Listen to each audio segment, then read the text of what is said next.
வயலோ வயலோ வயலோ செழிக்க வாழ்வு தந்தானே, வயலோ வாழ்வு தந்தானே. அட பொன்னா விளையோ பூமிக்கு நல்ல விவரம் தந்தானே, உழவனின் உறவா வந்தானே.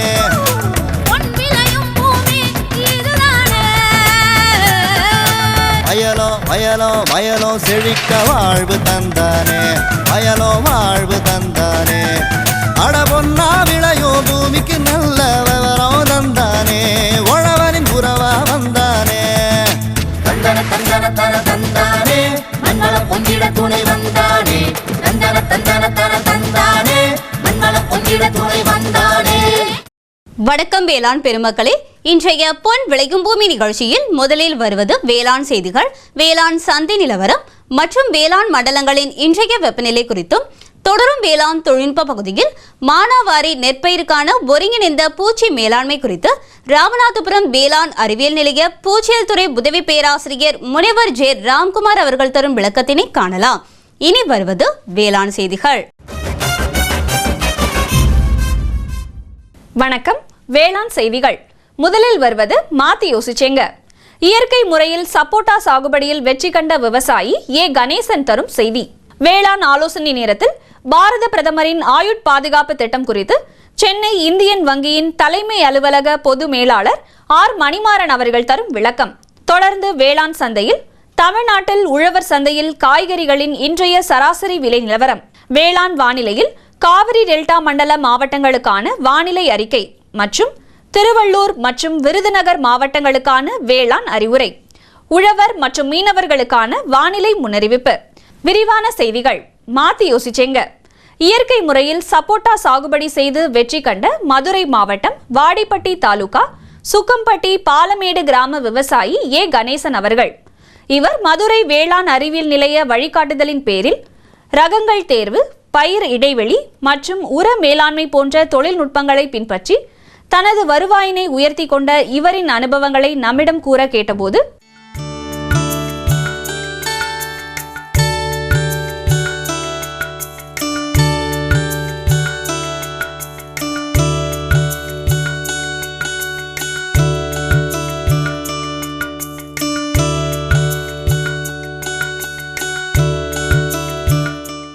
சப்போட்டா எல்லா வகையான மண்ணையும் தாங்கி வளரக்கூடிய ஒரு பயிர். இன்னொரு வகையில் தானிய பயிர்களை காட்டிலும் லாபம் தரக்கூடியது இந்த தோட்டக்கலை பயிர்கள். இந்த தோட்டக்கலை பயிர்களில் நல்ல வறட்சியை தாங்கக்கூடிய ஒரு பயிர் அப்படின்னு சொல்லி எடுத்துக்கிட்டோம்னா இந்த சப்போட்டா. இந்த சப்போட்டாவில் குறைஞ்ச அளவு நீரை பயன்படுத்தி அதிகமான பரப்பளவில் விவசாயம் பண்ணலாம். அந்த சப்போட்டா சாகுபடி பண்ணுறதுல ஆரம்ப நிலையில் நம்ம சப்போட்டா கண்டு நடவு பண்ணுறதுக்கு முன்னாடி அதோட இடைவெளி 25 அடி, ஒரு வரிசைக்கு வரிசை 25 அடி, செடிக்கு செடி 25 அடி இடைவெளி கொடுத்து நம்ம நடவு பண்ணணும். அந்த 25 அடி இடைவெளியில் இடைவெளி கொடுத்துட்டு ஒரு 3 அடிக்கு 3 அடி நம்ம குழி எடுக்கணும். குழியோட ஆழம் 3 அடி, அகலம் 3 அடி, நீளம் 3 அடி, இந்த அளவில் குழி எடுத்துட்டு அதில் தேவையான அளவுக்கு தொழு உரம், வண்டல் இதுகளை போட்டு நிறைக்கணும். நிறைச்சிட்டு இந்த நம்ம தேர்ந்தெடுக்கப்பட்ட கன்றுகளை, அதாவது ரகங்கள்னு சொல்லி சொன்னால் PKM 1, PKM 2, PKM 3, PKM 4, PKM 5 Periyakulam காலேஜிலேருந்து வெளியிட்ட ரகங்கள் 5 ரகங்கள் இருக்குது. இது போக ஆந்திரா வெரைட்டி காளிப்பருத்தின்ற ஒரு வெரைட்டி இருக்குது, கிரிக்கெட் பால்ன்ற ஒரு வெரைட்டி இருக்குது. இதெல்லாம் கலந்து நாங்கள் நடவு பண்ணியிருக்கோம். என்னோடய தோட்டத்தில் பண்ணியிருக்கிறது இந்த 6 வெரைட்டி 7 வெரைட்டி நாங்கள் கலந்து நடவு பண்ணியிருக்கோம். அதுக்கு அடுத்து இதில் நீர்ப்பாசனம் அப்படின்னும்போது இந்த பயிர் குறைஞ்ச தண்ணி எடுத்து நல்ல மகசூல் கொடுக்கக்கூடிய ஒரு பயிர். அதனால் இதில் நீர் தேவைகள் கம்மி. அதனால் இந்த வறட்சி பகுதிக்கு தண்ணீர் பற்றாக்குறையான இடங்களில் இந்த பயிர் பண்ணலாம். நடவு நட்ட பின்னாடி பூராத்திலையுமே சொட்டு நீர் போட்டேன். சொட்டு நீர் போடும்போது ஒரு மரத்துக்கு ஒரு நாளைக்கு 80 லிட்டர்லேருந்து 120 லிட்டர் நம்மளுக்கு கொடுத்தாலே போதும். இதே இதுக்கு போதுமான அளவுக்குள்ள தண்ணீர். அதுக்கு அடுத்து உரம் அப்படின்னும்போது ரசாயன உரங்கள் கொடுக்குறவங்க கொடுக்கலாம், இல்லாட்டி ஆரம்பத்திலே இயற்கை உரங்கள்லேயே கொண்டு போகலாம்.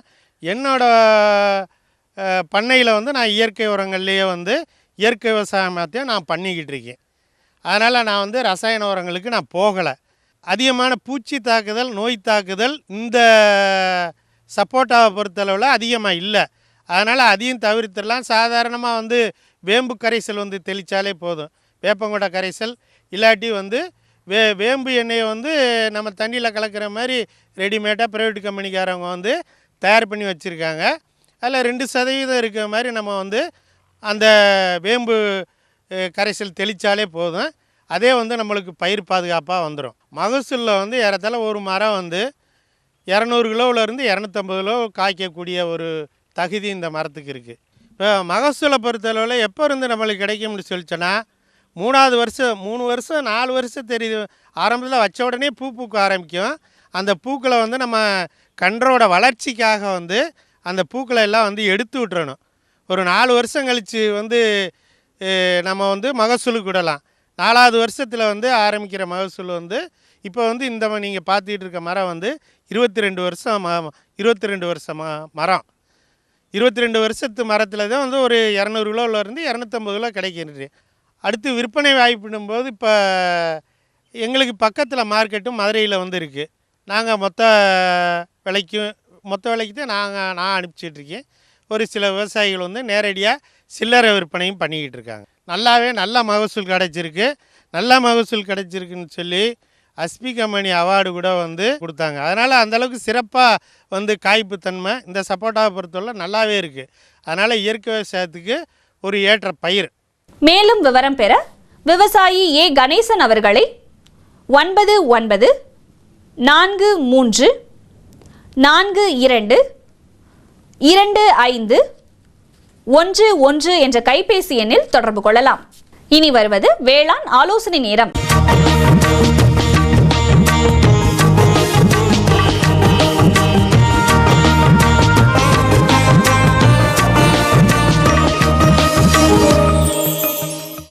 இந்தியன் வங்கி மத்திய அரசுடன் இணைந்து பொதுமக்களுக்கு பல சேவைகளை புரிந்து வருகின்றது. அவற்றில் பாரத பிரதமரின் ஆயுட் பாதுகாப்பு திட்டம் மற்றும் அதன் பயன்கள் குறித்து விவரிக்கின்றார் சென்னை இந்தியன் வங்கியின் தலைமை அலுவலக பொது மேலாளர் ஆர் மணிமாறன் அவர்கள். இந்தியன் வங்கி நாட்டு மக்களுக்காக பல அரிய சேவைகளை செய்து வருகின்றது என்பதனை நீங்கள் அறிவீர்கள். பாரத பிரதமரின் மக்கள் வள நிதி திட்டம் என்கின்ற PMGDY என்கிற ஆங்கிலத்தில் கூறக்கூடிய திட்டத்தில் பலரும் சேர்ந்து தங்கள் வங்கி கணக்கினை துவக்கி உள்ளார்கள். இந்த திட்டம் பற்றி மிகுந்த விழிப்புணர்வு மக்களிடையே ஏற்பட்டுள்ளது. இந்த திட்டத்தில் ஒரு கூறான இன்சூரன்ஸ் திட்டத்தை பற்றி இன்று நான் உங்களுடன் பகிர்ந்து கொள்ள உள்ளேன். இந்த திட்டத்தின் கீழ் 2 இன்சூரன்ஸ் திட்டங்களை நமது பாரத பிரதமர் அவர்கள் அறிமுகப்படுத்தியுள்ளார்கள். ஒன்று விபத்து காப்பீட்டுக்கு உள்ளது, மற்றொன்று ஆயுள் பாதுகாப்பீடு. இன்று நாம் ஆயுள் பாதுகாப்பீடு திட்டம் பற்றி பார்ப்போம். இந்த திட்டத்தின் பெயர் பிரதம மந்திரி ஜீவன் ஜோதி பீம யோஜனா என்கின்ற திட்டம். அதாவது இது ஒரு ஆயுள் காப்பீடு திட்டம். இந்த திட்டத்தின் கீழ் காப்பீடு தொகை 2 லட்சம் வரையிலும் கிடைக்கும். யார் இந்த காப்பீட்டு திட்டத்தில் சேரலாம் என்றால், இதில் சேர விரும்புபவர்கள் வங்கி கணக்கு வைத்திருக்க வேண்டும். அவர்களுடைய வயது 18 50 வயதுக்குள் இருக்க வேண்டும். இதற்கான பிரீமியம் தொகை வருடத்திற்கு 330 ரூபாய் மட்டுமே. பயனாளிகள் செலுத்த வேண்டும். உங்கள் கணக்கிலிருந்து வங்கியே ஒவ்வொரு வருடமும் 330 ரூபாயை எடுத்து இன்சூரன்ஸ் கம்பெனிக்கு செலுத்திவிடும். இந்த காப்பீட்டு தொகை சந்தாதாரரின் இறப்பு எந்த வகையில் ஏற்பட்டாலும் அவர்களுக்கு கிடைக்கும். உதாரணத்திற்காக உடல்நல குறைவு காரணமாக இறந்தாலோ அல்லது ஒரு விபத்தில் இறந்தாலோ இதனுடைய பாதுகாப்பு இந்த இன்சூரன்ஸ் தொகையான 2 லட்சம் ரூபாய் கிடைக்கும். இந்த காப்பீட்டுக்கான காலம் இந்த வருடம் ஜூன் 1 மே 31 வரை நிர்ணயிக்கப்பட்டுள்ளது. எனவே இந்த திட்டத்தின் கீழ் சேர்பவர்கள் உடனடியாக இந்த திட்டத்திலே சேருமாறு கேட்டுக்கொள்கிறேன். இந்த திட்டத்தினுடைய பிரீமியம் வெறும் 330 ரூபாய் என்று நான் ஏற்கனவே கூறினேன். இத்தகைய குறைந்த தொகையில் பிரீமியத்தில் ஒரு இன்சூரன்ஸ் திட்டம் இந்தியாவில் கிடையாது. எனவே இந்த குறிப்பிட்ட காலத்திற்குள் இந்த இன்சூரன்ஸ் திட்டத்தில் சேருமாறு உங்களை கேட்டுக்கொள்கிறேன். நமக்கு எல்லாம் தெரியும், எந்த இன்சூரன்ஸ் திட்டத்திலும் சேர வேண்டும் என்றால் ஒரு மருத்துவ சான்றிதழ் தேவைப்படும். ஆனால் இந்த திட்டத்தில் தற்சமயம் சேர்பவர்களுக்கு, மீண்டும் சொல்கிறேன், தற்சமயம் சேர்பவர்களுக்கு இந்த மருத்துவ சான்றிதழ் தேவையில்லை. அதாவது இந்த வருகின்ற வருடம் மே 31 வரையிலும் இந்த திட்டத்தில் சேர்பவர்கள் மருத்துவ சான்றிதழ் தர தேவையில்லை. இந்தியன் வங்கியில் மட்டும் இந்த திட்டத்தின் கீழ் 7,16,000 பேரை சேர்த்துள்ளோம். கணக்குதாரர், அதாவது இந்த திட்டத்தில் சேர்ந்தவர் இறக்கும் பட்சத்தில் அவருடைய வாரிசுதாரர் மிக எளிமையான படிவத்தில் தகவல் மற்றும் இறப்புச் சான்றிதழை அளித்து காப்பீட்டுத் தொகையை பெற்றுக்கொள்ளலாம். அவர் எந்த இன்சூரன்ஸ் கம்பெனிக்கு செல்ல தேவையில்லை. எந்த வங்கியில் கணக்கு வைத்துள்ளாரோ, எந்த வங்கி கிளையின் மூலம் இந்த திட்டத்தில் சேர்ந்தாரோ அந்த கிளைக்கு சென்று இந்த விண்ணப்பத்தை அளித்தால் போதும். அனைத்து வங்கி கிளைகளிலும், குறிப்பாக இந்தியன் வங்கியின் அனைத்து கிளைகளிலும் இந்த திட்டத்தினை பற்றி தகவல்கள் கிடைக்கும். மேலும் இந்தியன் வங்கியினுடைய இணையதளத்திலும் இந்த திட்டத்தினுடைய அனைத்து தகவல்களும் உள்ளன. இதற்கு தேவையான விண்ணப்ப படிவமும் அதிலே உள்ளது. அது மட்டுமின்றி இந்தியன் வங்கியினுடைய வணிக தொடர்பாளர்கள் என்று சொல்லக்கூடிய பிஸ்னஸ் கரஸ்பாண்டன்ட் தமிழ்நாட்டில் மட்டுமே 1600 பேர் உள்ளார்கள். அவர்களிடத்திலும் நீங்கள் இந்த திட்டத்தில் சேரலாம். இந்த திட்டம் நான் ஏற்கனவே கூறியவாறு ஒரு குறிப்பிட்ட காலத்திற்கு மட்டுமே இருப்பதால் அனைத்து மக்களும் இந்த திட்டத்தின் கீழ் உடனடியாக சேர்ந்து பயன்பெறுமாறு நான் உங்களை கேட்டுக்கொள்கிறேன். மேலும் விவரம் பெற சென்னை இந்தியன் வங்கி பொது மேலாளர் ஆர் மணிமாறன் அவர்களை 044 28 13 43 37 என்ற தொலைபேசி எண்ணில் தொடர்பு கொள்ளலாம். விளம்பர இடைவேளைக்கு பிறகு வேளாண் செய்திகள் தொடரும். சுகமாய் பரவும் நறுமணத்தில், சுவை எனும் இன்பத் தோட்டத்தில், வளர்ச்சி எனும் பாதையில், மலர்ந்திருக்கும் புன்னகையில், பசுமையான செடிகளில், பெரிய பெரிய வர்த்தகங்களில், தேனீக்களின் ரீங்காரத்தில், மகிழ்ச்சியின் இன்ப ஒலியில். NHM தோட்டக்கலை இயக்கம். எங்கள் விருப்பம் உங்களது புன்னகை.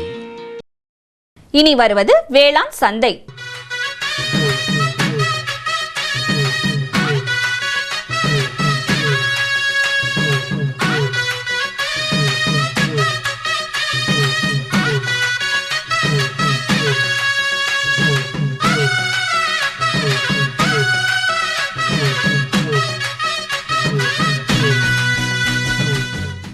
தமிழ்நாட்டில் உழவர் சந்தைகளில் காய்கறிகளின் இன்றைய சராசரி விலை நிலவரம். கத்தரிக்காய் 1 கிலோ 30 ரூபாய்க்கும், வெண்டைக்காய் 1 கிலோ 27 ரூபாய்க்கும், அவரைக்காய் 1 கிலோ 30 ரூபாய்க்கும், சின்ன வெங்காயம் 1 கிலோ 30 ரூபாய்க்கும், பெரிய வெங்காயம் 1 கிலோ 22 ரூபாய்க்கும், பச்சை மிளகாய் 1 கிலோ 45 ரூபாய்க்கும், தக்காளி 1 கிலோ 25 ரூபாய்க்கும், கருவேப்பிலை 1 கிலோ 35 ரூபாய்க்கும், கொத்தமல்லி 1 கிலோ 25 ரூபாய்க்கும், புதினா 1 கிலோ 25 ரூபாய்க்கும் விற்பனை செய்யப்பட்டது. இனி வருவது வேளாண் வானிலை.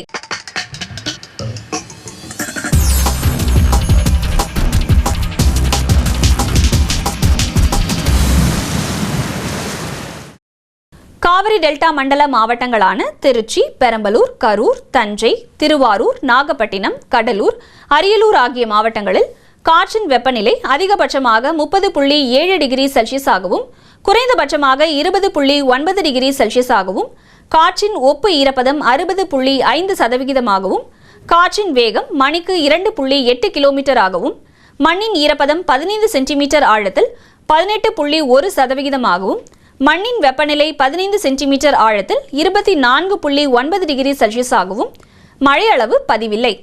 சூரிய கதிர்வீச்சு 412.7 கலோரி பெர் சென்டிமீட்டர் ஸ்கொயராகவும் வளிமண்டல அழுத்தம் 944.7 ஹெக்டா பாஸ்கல் அளவாகவும் இலையின் ஈரப்பதம் மணிக்கு 0.4 ஆகவும் இருந்தது. திருவள்ளூர் மாவட்ட வேளாண்மையாளர்களின் கவனத்திற்கு நெல்லில் இலை சுருட்டு புழுவை கட்டுப்படுத்த ஹெக்டருக்கு ப்ளூ பென்டியமைட் 125 மில்லி தெளிக்கவும். நெற்பயிரில் ஏற்படும் இலைப்பேனை கட்டுப்படுத்த ஹெக்டருக்கு 100 கிராம் தயோமித்தாக்சிம் அல்லது 100 மில்லி இமிடாக்ளோஃபிரிட் 17.85 SL அல்லது வேப்பம் சாறு 5% தெளிக்கவும். விருதுநகர் மாவட்ட வேளாண்மையாளர்களின் கவனத்திற்கு பருத்தியில் பச்சை தத்து பூச்சி தாக்குதல் அதிகமாக காணப்படுகிறது. இதனை கட்டுப்படுத்த பச்சை தத்து பூச்சியால் பாதிக்கப்பட்ட செடிகளின் பகுதிகளை சேகரித்து அகற்ற வேண்டும். மேலும் ஹெக்டருக்கு 1000 மில்லி புரோபனோபாஸ் 50% ஈசியை தெளிக்க வேண்டும். பருத்தியில் காய்ப்புழுவை கட்டுப்படுத்த ஹெக்டருக்கு 400 முதல் 600 மில்லி ஹெலிகோவெர்பா ஆர்மிஜெரா அல்லது 1 லிட்டர் தண்ணீருக்கு 2 மில்லி குளோர்பைரிபாஸ் வீதம் தெளிக்கவும்.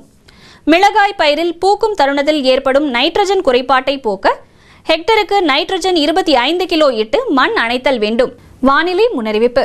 உழவர்களுக்கான வானிலை முன்னறிவிப்பு. தமிழகம் மற்றும் புதுச்சேரியின் ஓரிரு இடங்களில் லேசானது முதல் மிதமான மழை பெய்யக்கூடும். மீனவர்களுக்கான வானிலை முன்னறிவிப்பு. தமிழகம் மற்றும் புதுச்சேரியின் கடலோர பகுதிகளில் எச்சரிக்கை ஏதுமில்லை. இத்துடன் இன்றைய வேளாண் செய்திகள் நிறைவடைகிறது. மீண்டும் நாளைய வேளாண் செய்திகளில் சந்திப்போம். நன்றி, வணக்கம்.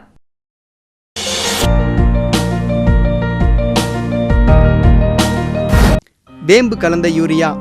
சிறந்த உற்பத்திக்காக வேம்பு கலந்த யூரியா நம் நாட்டிலேயே 70 லட்சம் டன்னாக அதிகரிக்க 6 ஆலைகள் சீரமைக்கப்படுகின்றன. FCIL-இன் கோரக்பூர், சித்ரி, தல்சர் மற்றும் ராமகுண்டம் ஆலைகள், HFCL-இன் பரௌனி மற்றும் BVFCL-இன் நாமருல் போர்ட் ஆகியன. பழம் நழுவி பாலில் விழுந்தது போல இப்பொழுது நம் நாட்டிலேயே வேம்பு கலந்த யூரியா உற்பத்தி செய்யப்படும். இதனால் விவசாயிகளுக்கு நன்மையே விளையும். 10% வரை தானிய உற்பத்தி அதிகரிக்கும். மண்ணில் 10 to 15% நைட்ரஜன் திறன் அதிகரிக்கும். சிறந்த உற்பத்திக்கு வேம்பு கலந்த யூரியா.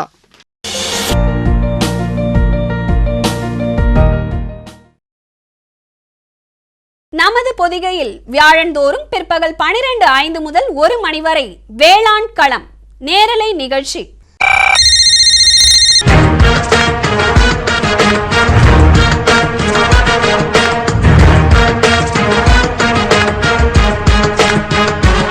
வேளாண்மையாளர்களுக்கான தொழில்நுட்ப தகவல்கள், புதிய வேளாண் முறைகள், மத்திய மாநில அரசுகளின் திட்டங்கள், வங்கிகளின் வேளாண் கடனுதவிகள், கால்நடை வளர்ப்போருக்கான புதிய தொழில்நுட்பங்கள், மீன்வள மேம்பாடு மற்றும் மீன் வகைகள், பருவநிலைக்கேற்ற வேளாண் ஆலோசனைகள், வேளாண், கால்நடை, மீன் வகை ஆகியவற்றை சந்தைப்படுத்த ஏற்ற தகவல்கள், இன்னும் எண்ணற்ற வேளாண் தேவைகளை வேளாண்மையாளர்கள் தொலைபேசி மற்றும் அலைபேசி வழியே அந்தந்த துறை வல்லுநர்களை நேரடியாக தொடர்பு கொண்டு விளக்கம் பெற்றிட பொதிகையின் இன்னொரு களம் வேளாண் களம் நேரலை நிகழ்ச்சி. வியாழந்தோறும் பிற்பகல் 12:05 முதல் 1 மணி வரை பங்கு கொள்ளுங்கள், பயன் பெறுங்கள். வேளாண் களம் நேரலை நிகழ்ச்சி.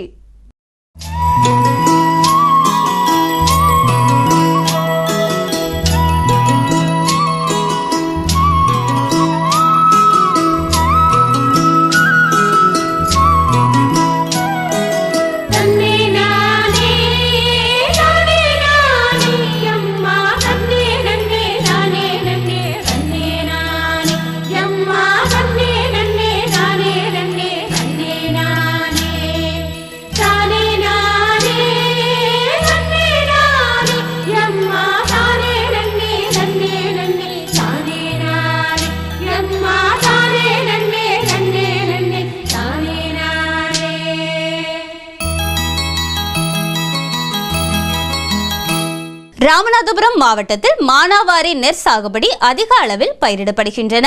இதில் தண்டு துளைப்பான், இலை சுருட்டு புழு போன்ற பூச்சிகள் தாக்குதலால் பயிர் பாதிக்கப்படுகின்றது. இவற்றை கட்டுப்படுத்தும் ஒருங்கிணைந்த பூச்சி மேலாண்மை தொழில்நுட்பத்தை குறித்து விவரிக்கின்றார் ராமநாதபுரம் வேளாண் அறிவியல் நிலைய பூச்சியல் துறை உதவி பேராசிரியர் முனைவர் ஜே ராம்குமார் அவர்கள்.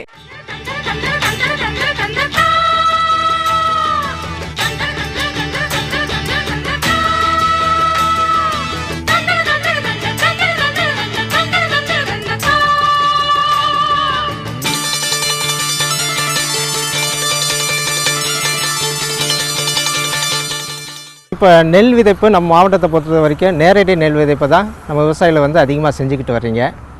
இந்த நேரடி நெல் விதைப்பில் மகசூல் இழப்பிற்கு முக்கியமான சில பூச்சிகளும் சில நோய்களும் முக்கிய பங்காற்றுகிறது. அதை பொறுத்த வரைக்கும் நம்ம பூச்சிகளை பொறுத்த வரைக்கும் சார் உறிஞ்சக்கூடிய பூச்சிகளான பச்சை தத்து பூச்சி, கதிர்நாவாய் பூச்சி மற்றும் தண்டினை தொலைக்கக்கூடிய குருத்து பூச்சி, அப்புறம் இலையை உண்ணக்கூடிய இலைமடக்கு புழு, அது மட்டும் இல்லாமல் இந்த மாவட்டத்துக்கே உரிய அறுவடை கரையான், இந்த வகையான பூச்சிகள் வந்து நம்ம நேரடி நெல் விதைப்பில் அதிகமாக பயிரை தாக்கி சேதத்தை உண்டாக்குது. இதை வந்து நம்ம வந்து கட்டுப்படுத்தணும். இதை கட்டுப்படுத்துறதுக்கு குயினால்பாஸ் 1.5% நல்ல வெட்டப்பட்ட வைக்கோலோடு சேர்த்து அந்த வைக்கோலை வந்து மாலை நேரங்களில் அந்த புற்றுகளை சுற்றியும் வயல் முழுவதும் அங்கங்கே நம்ம பரப்பி விட்டோன்னா அந்த அறுவடை கடையான நம்ம வந்து வெகுவாக நம்ம கட்டுப்படுத்தலாம். விவசாய பெருமக்கள் இந்த அறுவடை கடையான இந்த மாதிரி முறைகளில் நீங்கள் கட்டுப்படுத்தி நல்ல மகசூல் பெறணும். இந்த பச்சை தத்து பூச்சிகள் பார்த்திங்கன்னா இதோட இள பூச்சிகளும் வளர்ந்த பூச்சிகளும் செடிகளோட நெற்பயிரோட இலைகள்லேருந்து சாரை உறிஞ்சு உண்ணும். அதனால் இலைகள் வந்து மஞ்சள் நிறமாகி அதுக்கப்புறம் நாளடைவில் பழுப்பு நிறமாக ஆகிடும். இந்த பூச்சிகளை நம்ம வந்து ஒருங்கிணைந்த முறையில் வந்து நம்ம கட்டுப்படுத்தணும். அதுக்கு முக்கியமாக பரிந்துரைக்கப்பட்ட அளவே தலைச்சத்து நம்ம இட வேண்டும். எவ்வளோ வந்து யூரியா போட சொல்லியிருக்காங்களோ அவ்வளோதான் போடணும், அதுக்கு அதிகமாக போடக்கூடாது. அதுக்கப்புறம் யூரியா வந்து ஒரே டைமில் வந்து மொத்தமாக போடாமல் ஒரு 2-3 தடவையாக பிரித்து நம்ம வந்து யூரியாவை போடலாம். அதுக்கப்புறம் விளக்கு பொறி வைக்கலாம். எங்கெங்கெல்லாம் வசதிகள் இருக்கோ அந்த இடத்துல வந்து இப்போ சோலார்லேயே வந்து விளக்கு பொறிகளாக இருக்குது. அந்த விளக்கு பொறிகளை ஒரு ஏக்கருக்கு ஒரு பொறி என்ற அளவில் வைத்து அந்த விளக்கு பொறியில் வரக்கூடிய அந்த தத்துப்பூச்சிகளை தினமும் காலையில் சேகரித்து நம்ம அதை அழிச்சிடலாம். அதுக்கப்புறமா வந்து ரசாயன பூச்சிக்கொல்லிகளான தயாமித்தாக்சாம் 25% குருணை மருந்து வந்து கடைகளில் கிடைக்கும். அந்த மருந்தை ஒரு ஏக்கருக்கு வந்து 40 கிராம் என்ற அளவில் 200 லிட்டர் தண்ணியில் கலந்து நம்ம தெளிக்கலாம். அதுக்கடுத்த பூச்சி பார்த்திங்கன்னா கதிர்நாவாய் பூச்சி. இந்த கதிர்நாவாய் பூச்சியோட தாக்குதல் பார்த்திங்கன்னா இந்த நெற்பயிரில் பால் பிடிக்கிற தருணத்தில் வந்து இதோட தாக்குதல் வந்து ரொம்ப அதிகமாக இருக்கும். அதான் நெல்மணி பால் பிடிக்குது இல்லையா, அந்த பால் போன்ற சாரை இந்த கதிர்நாவாய் பூச்சிகள் வந்து தன்னோட ஊசி போன்ற வாய்ப்பகுதியை கொண்டு அதில் உள்ள சாரை உறிஞ்சதுனால நெற்மணிகள் பிடிக்காமல் பதறாயிடும். அந்த நெல் மணிகள் பார்த்திங்கன்னா கலர் மாதிரி நிறம் மாதிரி பழுப்பு கலராக ஆகிடும். இந்த பூச்சிகளை வந்து கதிர்நாவாய் பூச்சியை நம்ம கட்டுப்படுத்துறதுக்கு தாவர பூச்சிக்கொல்லிகளை நம்ம பயன்படுத்தலாம். நொச்சி, வேம்பு மற்றும் KKM1 வசம்புத்தூளை ஏக்கருக்கு 10 கிலோ என்ற அளவில் காலையில், அதாவது பனிப்பதத்தில் நம்ம தூவினோன்னா இந்த கதிர்நாவாய் பூச்சியை வெகுவாக நம்ம கட்டுப்படுத்திடலாம். பூச்சிக்கொல்லிகள் தெளிப்பு பார்த்திங்கன்னா மோனோகோட்டோபாஸ் இந்த மருந்தை வந்து ஒரு ஏக்கருக்கு வந்து 200 மில்லி என்ற அளவில் எடுத்து 200 லிட்டர் தண்ணியில் கலந்து நம்ம தெளித்தோம் இந்த கதிர்நாவாய் பூச்சியை கட்டுப்படுத்தலாம். அடுத்ததாக வந்து நம்ம பகுதியில் வரக்கூடிய பூச்சிகள், தண்டை துளைக்கக்கூடிய பூச்சிகள்னு பார்த்திங்கன்னா குருத்து பூச்சி, நெல் குருத்து பூச்சி. நம்ம ராமநாதபுரம் மாவட்டம் மற்றும் நம்ம தமிழ்நாட்டில் மற்ற இடங்கள்லையுமே பார்த்திங்கன்னா மஞ்சள் நிறமுடைய குருத்து பூச்சிகள் தான் அதிக சேதாரம் உண்டு பண்ணுது. அந்த மஞ்சள் நிற குருத்து பூச்சியில் அந்த முட்டைகள்லேருந்து வரக்கூடிய இளம் புழுக்கள் வந்து தன்னோட வாயிலேருந்து சுரக்கக்கூடிய மெல்லிய நூல் போன்ற ஒரு திரவத்தினால இலைகளோட நுனியிலிருந்து கீழே இறங்கி கீழே உள்ள நீர்மட்ட பகுதியை அறிந்து அந்த நீர்லேயே அப்படியே நீச்சல் அடிச்சுட்டே போய் பக்கத்தில் உள்ள நெற்பயிரை வந்து அடையும். அங்கே பக்கத்தில் உள்ள நெற்பயிரில் உள்ள நடு குருத்து பகுதியை தாக்கி சேதாரம் உண்டு போகிறதுனால அந்த நடு குருத்து வந்து காஞ்சி போயிருக்கும். அந்த நடு குருத்தை நம்ம பிடிச்சி இழுத்தோன்னா கையோடு வந்துடும். இது வந்து இளம்பயிரில் வரக்கூடிய சேதாரம். இதே கொஞ்சம் கதிர் பிரிக்கிற டைமில் இந்த குருத்து பூச்சியோட தாக்குதல் இருந்ததுன்னா கதிர்கள் வந்து வெண்கதிராக மாறி பதறாயிடும். அதையும் நம்ம வந்து கையோட இழுத்தோன்னா கையோட வந்துடும். இது வந்து 2 முக்கியமான அறிகுறிகள், குருத்து பூச்சியோட முக்கியமான அறிகுறிகள். இந்த குருத்து பூச்சி பார்த்திங்கன்னா நம்ம ஒருங்கிணைந்த முறையில் கட்டுப்படுத்தலாம். இப்போது நடவு செய்கிறதுக்கு முன்னாடி அதோட முட்டை குவியல்கள் வந்து இலைகளோட நுனிகளில் இருக்கும். அதை வந்து நம்ம அப்புறப்படுத்திட்டு அதுக்கப்புறம் நடவுக்கு போகலாம். அப்படி இல்லைன்னா வந்து விளக்கு பொறி வச்சு அந்த அந்துப்பூச்சிகளை வந்து கவர்ந்தளிக்கலாம். இனக்கவர்ச்சி பொறிகள் வச்சு நம்ம இந்த குருத்து பூச்சியை கட்டுப்படுத்தலாம். மேலும் சில ஒட்டுண்ணிகள் இருக்குது. முட்டை ஒட்டுண்ணி ட்ரைக்கோகிராமா ஜப்பானிக்கம் அப்படின்ற முட்டை ஒட்டுண்ணியை வந்து 2 cc என்ற அளவில் நடவு வயலில் வந்து 3 முறை வந்து நம்ம விட வேண்டும். எப்போனா 50வது நாள், 57வது நாள் மற்றும் 60வது நாளில் வந்து 2 cc அளவில் நம்ம விட்டு இந்த முட்டை ஒட்டுண்ணியை வந்து யூஸ் பண்ணி இந்த குருத்து பூச்சியை முட்டை ஸ்டேஜ்லேயே வந்து நம்ம வந்து இந்த குருத்து பூச்சியை வந்து அழிக்கலாம். இதற்கு ரசாயன பூச்சிக்கொல்லி மருந்துகளான கார்டாப் ஹைட்ரோக்ளோரைடு என்ற மருந்தை 400 கிராம் என்ற அளவில் எடுத்து 200 லிட்டர் தண்ணியில் கலந்து நம்ம தெளித்து கட்டுப்படுத்தலாம். அடுத்ததாக பார்த்திங்கன்னா இலைகளை தாக்கக்கூடிய இலை சுருட்டு புழு. நம்ம விவசாயிகள் பார்த்திங்கன்னா ஒருத்தர் வந்து யூரியா போட்டு செடி வந்து நல்லா பசுமையாக இருக்கும், இவர் வந்து கொஞ்சம் டல்லாக இருக்கும். ஆனால் செடி நல்லா ஆரோக்கியமாக தான் இருக்கும். ஆனாலும் வந்து டல்லாக இருக்கன்ட்டு யூரியா போடுவார், நிறையா போடுவார். ஆனால் அந்த டைமில் தான் என்ன ஆகும், இந்த இலை சுருட்டு புழுவோட தாக்குதல் வந்து ரொம்ப அதிகமாக இருக்கும். செடி வந்து கரும் பச்சை நிறமாக இருக்கும்போது இலை சுருட்டு புழுவோட தாக்குதல் அதிகமாக இருக்கும். மேலும் குருணை மருந்துகளான கார்போஃபியூரான், ஃபோரேட் இந்த 2 வகையான குருணை மருந்துகள் போடப்பட்ட வயல்லையும் இந்த இலை சுருட்டு புழுவோட தாக்குதல் வந்து அதிகமாக இருக்கும். இலை சுருட்டு புழு முட்டையிலேருந்து வரக்கூடிய இளம்புழுக்கள் மஞ்சள் அல்லது பச்சை நிறத்துடன் இருக்கும். இலை சுருட்டு புழுவை வந்து கட்டுப்படுத்துறதுக்கு நம்ம ஒருங்கிணைந்த முறையை வந்து கடைபிடிக்கணும். அதாவது தலைச்சத்தை வந்து பரிந்துரைக்கப்பட்ட அளவில் மட்டும் போட்டால் போதும்.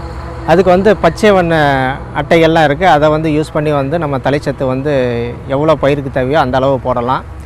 இதற்கும் வந்து முட்டை ஒட்டுண்ணி உண்டு. ட்ரைக்கோகிராமா கைலோனிஸ் என்ற முட்டை ஒட்டுண்ணியை 2 cc அளவில் 3 முறை வந்து வயலில் விட்டோம் நம்ம இலை சுருட்டு புழுவோட முட்டைகளை வந்து நம்ம அழிக்கலாம்.